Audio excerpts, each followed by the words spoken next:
Na sexta-feira, em Paris, todos os caminhos vão dar a Lisboa, com uma noite dedicada à cultura portuguesa nas ruas da capital francesa.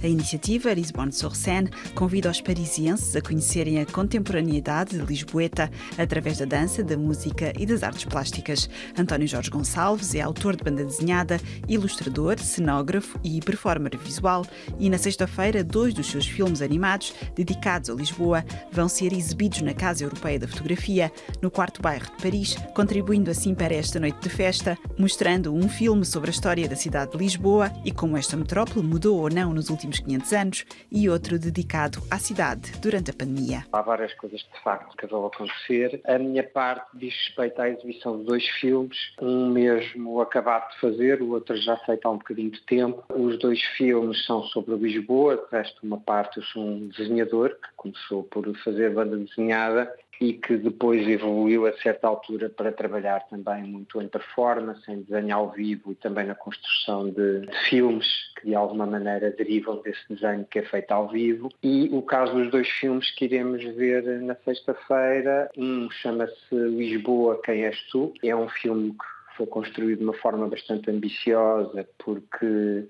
tem a ver com a representação da vivência dos lugares de Lisboa na atualidade e no passado. Portanto, fiz uma pesquisa muito grande iconográfica e não só acerca de certos lugares emblemáticos da cidade e de perceber como é que eles têm sido habitados desde há 500 anos. Fiz também uma pesquisa sobre toda a informação iconográfica em pinturas e em desenhos que existe sobre esses sítios.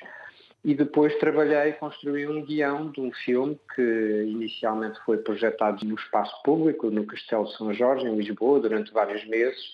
Um filme que tem só imagem, animação, a partir justamente dessa recolha iconográfica de pintura e desenho dos últimos 500 anos.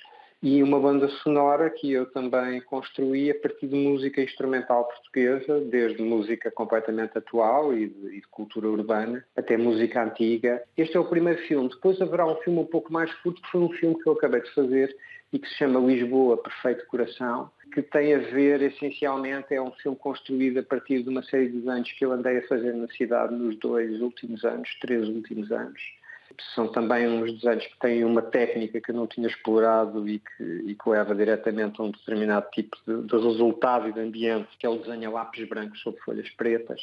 E que, como muitos destes desenhos aconteceram durante o período pandémico, também acabou por ganhar, de alguma maneira, um bocadinho esse peso. Há uma parte destes desenhos que pode olhar para eles quase como uma espécie de reportagem na cidade durante estes anos pandémicos, que desfiguraram de alguma maneira, e depois agora no final o retomar aparentemente do ponto em que ela estava.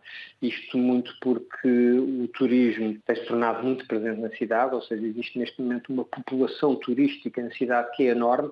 Não são sempre as mesmas pessoas que cá estão, mas a verdade é que são sempre turistas. Portanto, é como de alguma maneira eles se tornaram também uma população real e frequente na cidade, que molda a cidade e que molda os próprios circuitos da cidade.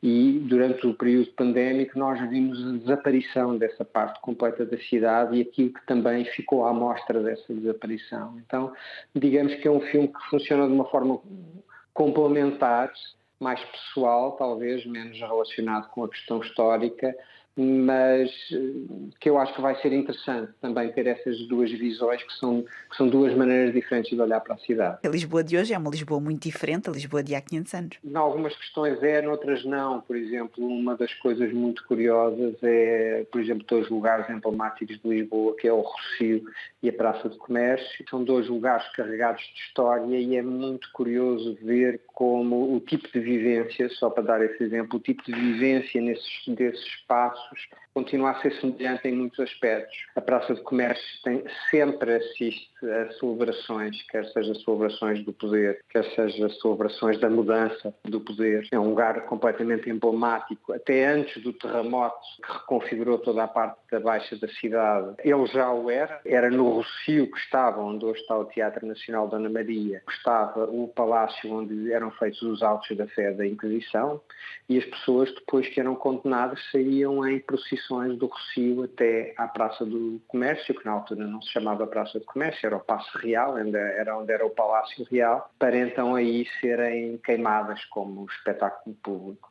E é curioso ver como este tipo de vivência, ou seja, o Rossio continua a ser um sítio emblemático, no sentido, por exemplo, ali mesmo junto do Teatro Dona Maria, onde era justamente o Palácio dos Altos da Fé, continua a haver uma imensa população imigrante que, quando chega, se instala aí, provavelmente sem conhecimento absolutamente nenhum, ou quase nenhum, desse lado da história, onde de resto esse sítio foi o sítio onde também foram massacrados uma série de judeus num outro episódio também trágico e lamentável da história da cidade. Mas aquele sítio, de facto, ainda tem presente, de alguma maneira, essa tensão de pessoas que chegam e de pessoas que são rejeitadas, de pessoas que são acusadas. Isso levou a revisitar fisicamente estes lugares e a olhá-los de outra maneira? Sim, com certeza. Eu acho que o processo de investigação histórica e iconográfica é sempre um processo que nos transforma, porque eu acho que se há uma coisa que a ciência nos prova, a ciência enquanto forma de método de querer aceder à informação de forma verdadeira e sobre várias fontes, ela leva-nos sempre a esta questão que a verdade não é intuitiva, o populismo é intuitivo. Ou seja, é fácil a gente arranjar uma frase qualquer gorda acerca da natureza humana e da vivência dos sítios e querer acreditar que tudo se verga a essa ideia. Mas a verdade é que a realidade é extremamente complexa e muitas vezes as flores nascem do estrume. E se há coisa que eu ganhei muito justamente dessa pesquisa que fiz foi essa noção de uma cidade muito, muito multidimensional e em que às vezes até é difícil encontrar causalidade. Um cínico diria que hoje em dia não há necessidade de Lisboa se vir apresentar a Paris, até porque grande parte dos parisienses hoje em dia têm uma casa em Portugal, passam férias em Portugal.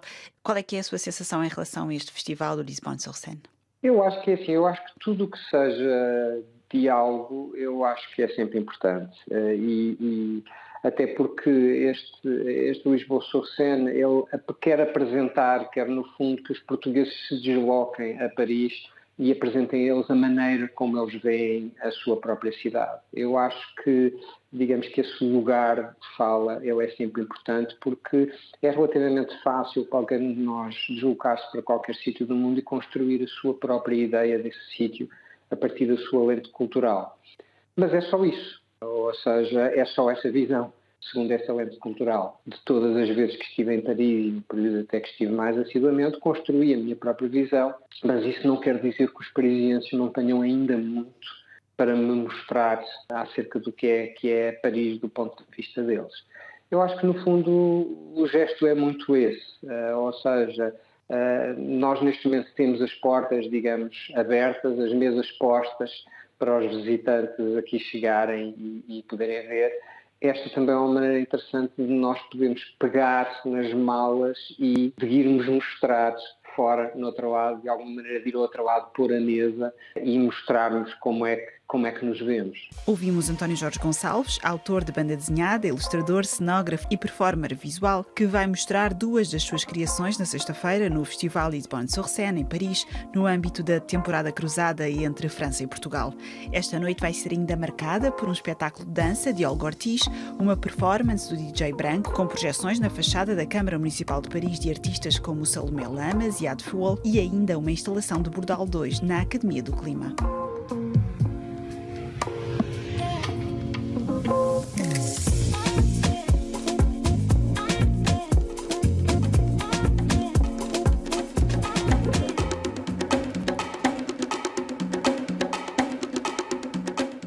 É o ponto final nesta emissão. Pode continuar a acompanhar na nossa página na internet em rfi.fr/pt, no Facebook e no Twitter procurando RFI Português. Até já.